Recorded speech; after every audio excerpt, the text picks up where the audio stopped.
G'day, see you. It's great to be with you again as we continue our journey through this book of Ecclesiastes. And here before us today, the question is, so what is good under the sun?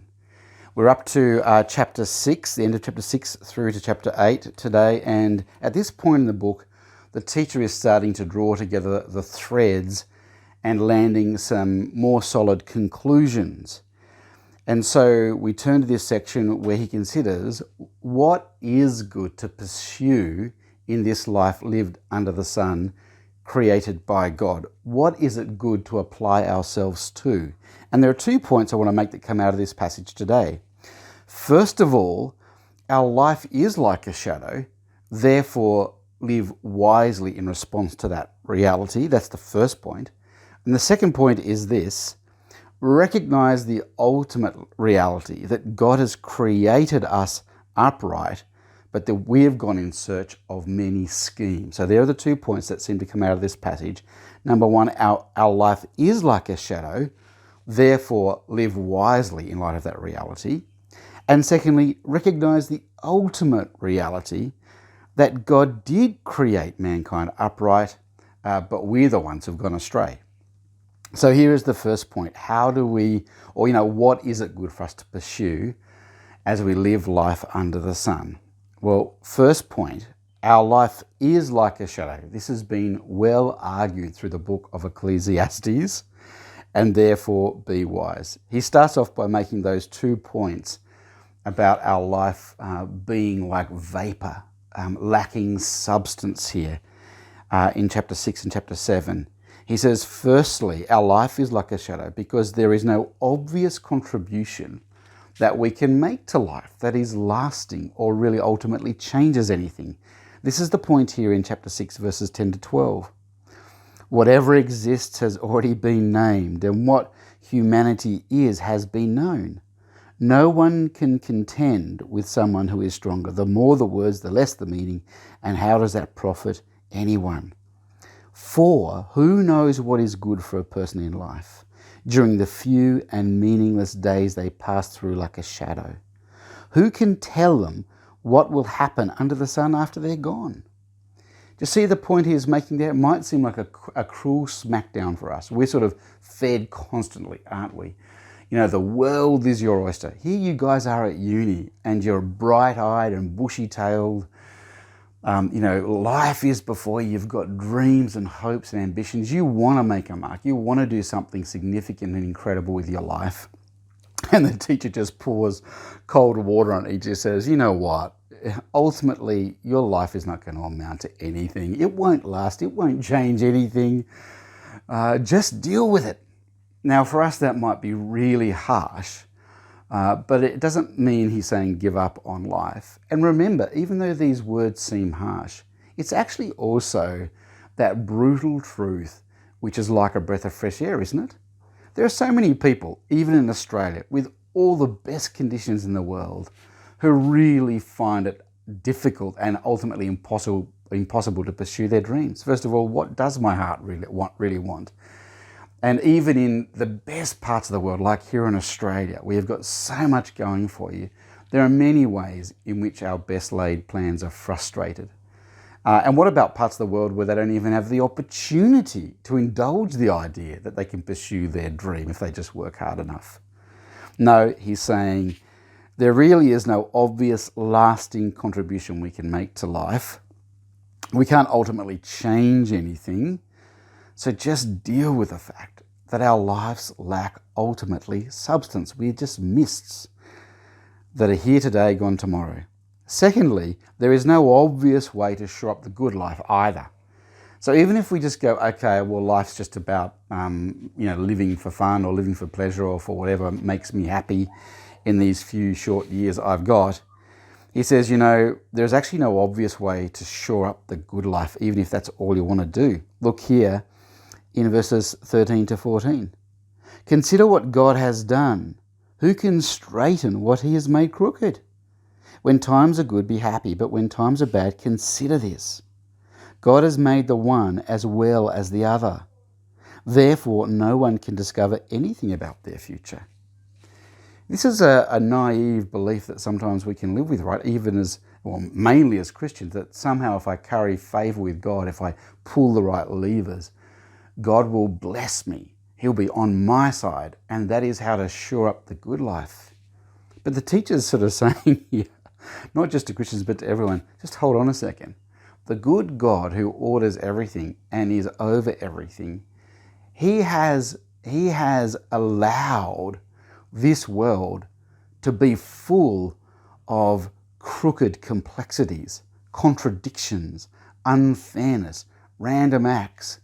Yes, God creates the good, but He also authors the bad. Ultimately, He's sovereign over it all. And so, of course, no one can guarantee escape from suffering or hard times or disappointments.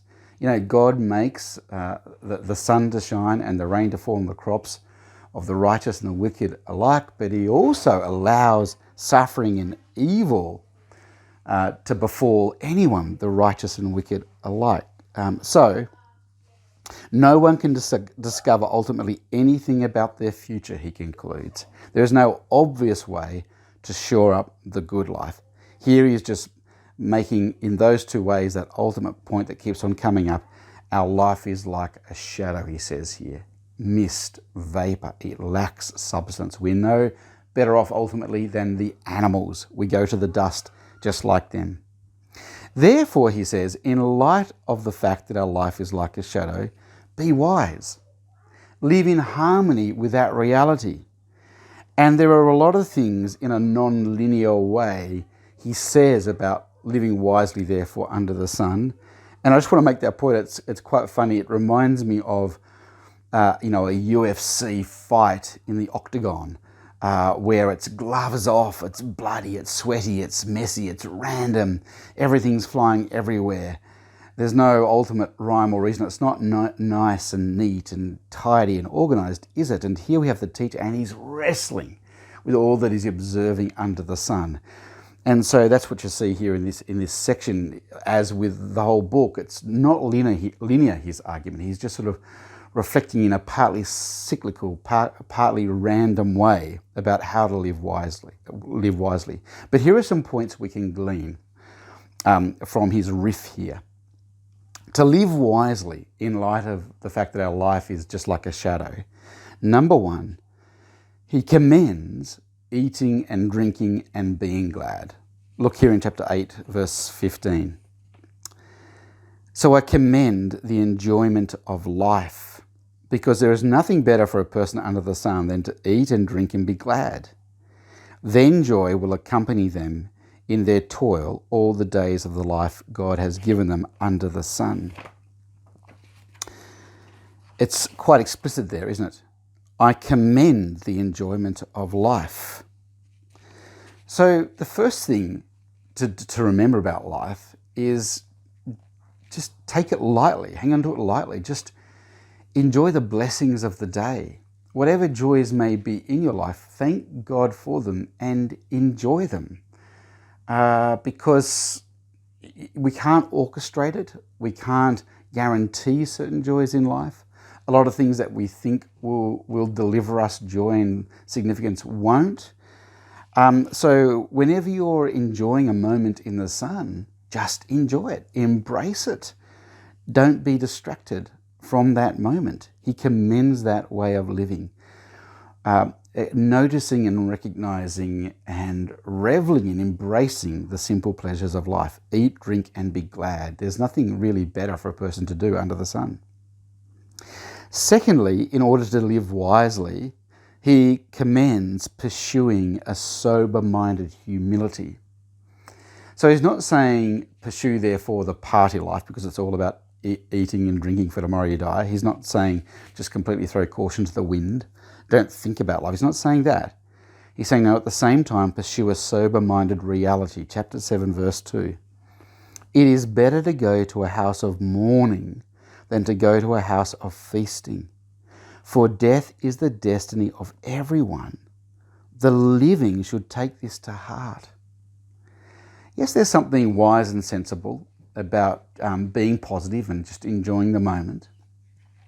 But you lack wisdom if you don't constantly reckon with the fact that we all die, that's a sober reality, and that's what ultimately frames our life. We're going to the dust. That is the destiny of everyone, and we should take this to heart. Therefore, it's better to go to the house of the mourning than to go to the house of feasting. To be connected with the very real, ongoing, ever-present reality of suffering and corruption and frustration that is a part of life that leads to death. Deal with it. Recognize it. Don't deny it. Don't bury your head in the sand in relation to that. So eat, drink, and be glad. Pursue a sober-minded reality. And finally, don't get sucked into extremes either way in the pursuit of a life more substantial. I think that's what's going on here in this confusing passage in chapter 7, verses 15 to 18. On the face of it, it seems quite perplexing. Chapter 7, verses 15 to 18. In this meaningless life of mine, I have seen both of these, the righteous perishing in their righteousness, and the wicked living long in their wickedness.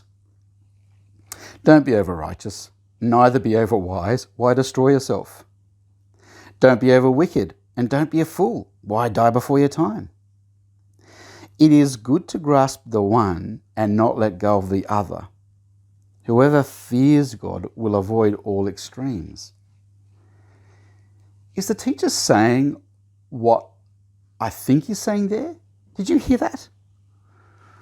It is good to grasp one and not let go of the other. That is, it's good to grasp both being righteous and being wicked.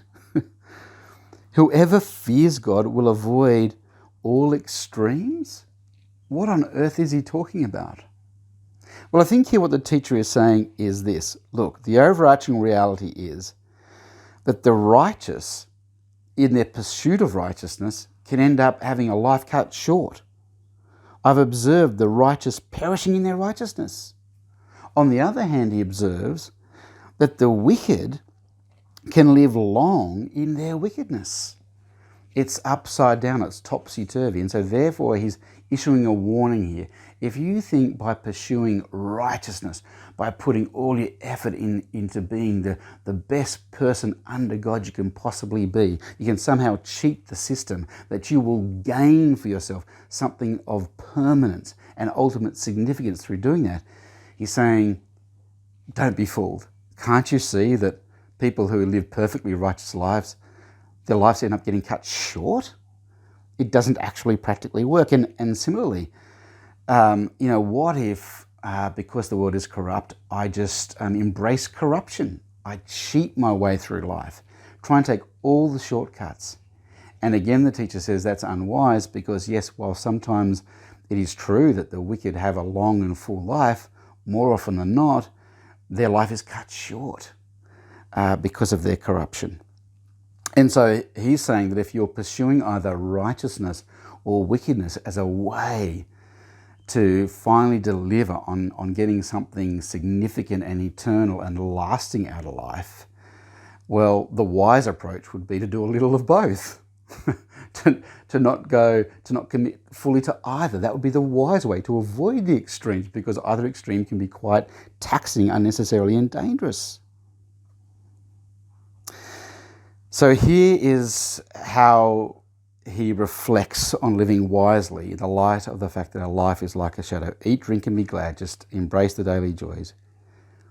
Pursue a sober-minded humility, and don't get sucked into extremes either way. Don't think that there is some silver bullet you can find that will deliver meaning and significance in an ultimate sense. It doesn't exist. So our life is like a shadow.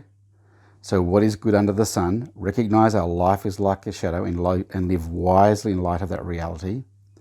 But secondly here, recognize ultimate reality. God created mankind upright, but we've gone in search of many schemes. Look here in verse 28 and 29. While I was searching but not finding, I found one upright man among 1,000, but not one upright woman among them all. His point there is that we're all wicked. This only have I found. God created mankind upright, but they've gone in search of many schemes. What he's saying here is that as he observes life under the sun, clearly humanity has been created for a certain nobility. Eternity is in the hearts of men. We're created to enjoy being productive and to build and to enjoy life. We're clearly by design made for that kind of stuff. So we have been created by God in an upright way for things to work, but they're not working. And what's the result? We've gone in search of many schemes. He points out here in this passage a few times that we are wicked. Look here in chapter 7, verse 20. Indeed, there is no one on earth who is righteous, no one who does what is right and never sins. You see, our sinfulness, our unrighteousness has corrupted the design that we can see in part for humanity under the sun. And instead of turning and repenting and seeking some kind of ultimate solution, we've gone in search of many schemes. And so we're to recognize that reality and dig deeper. And that's why he warns here against being seduced, ensnared by the seductress. Look here in chapter 7, verse 26. I find more bitter than death the woman who is a snare, whose heart is a trap, and whose hands are chains. The man who pleases God will escape her, but the sinner she will ensnare.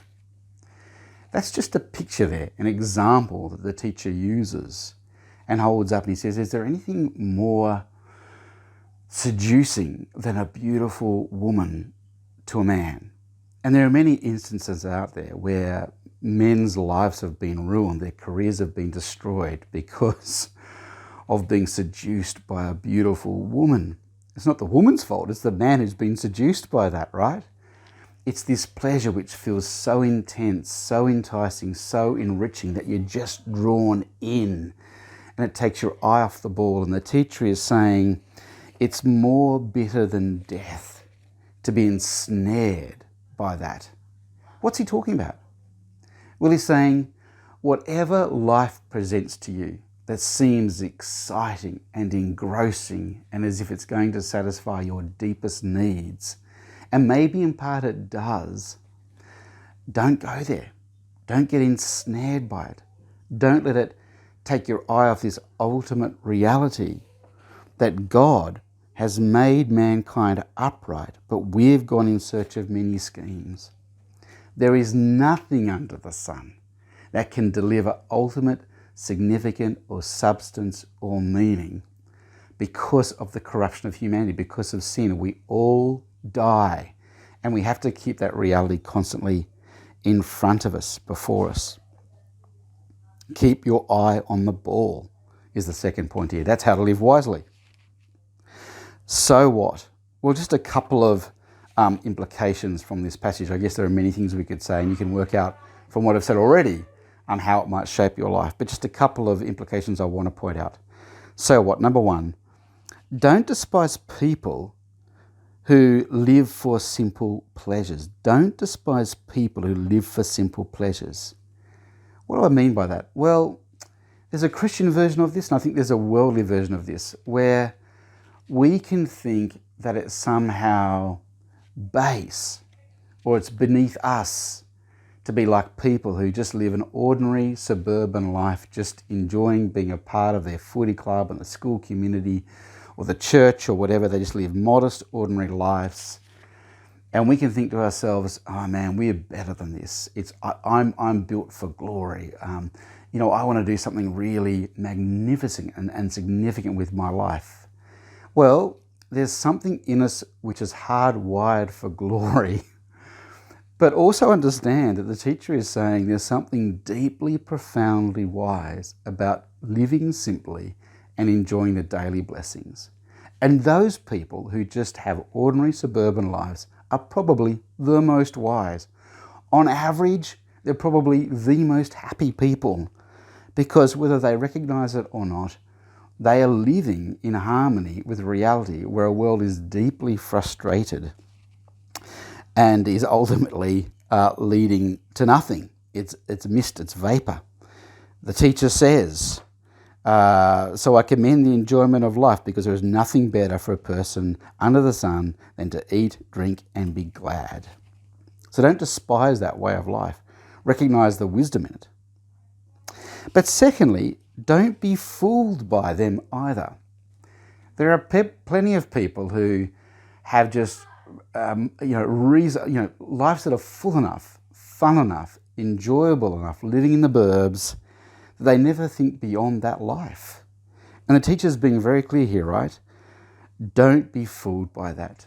Don't take your eye off the ball. When we live in places like Australia, where your ordinary average lifestyle can be extremely good, it's very easy to forget, like he says here, that we're all going to die. For death is the destiny of everyone. The living should take this to heart.